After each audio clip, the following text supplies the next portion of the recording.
Boss Mark, may tanong ako, Boss Mark. Kasi marami nagtatanong. Ngayon, yung agency kasi natin nandito sa Greenland. Paano raw, nung ikaw, paano ka nag-apply? Sa ano lang ako nag-apply no, sa online, nung nag-post sila.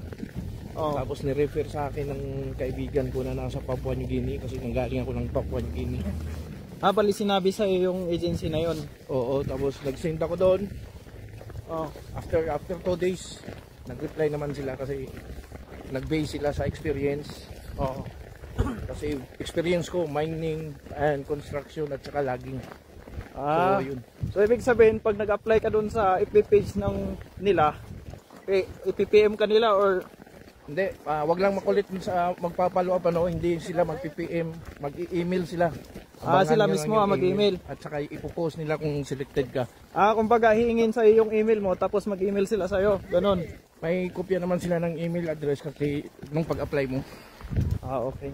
Salamat So ang mangyayari, hintayin mo na lang kung selected ka, ipopost nila, hintayin mo na kontakin ka nila. Gandahan yung CV nyo.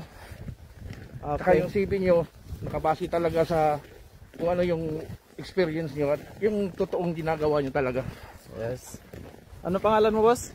Mark Cabardo. Taga saan ka? Butuan. Ilang taong ka na? 39. 39, sorry.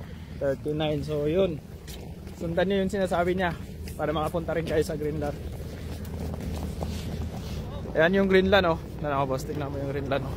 Ang ganda dito. Kailangan lang matatag ka. Sobrang lamig. Tapos papalo naman.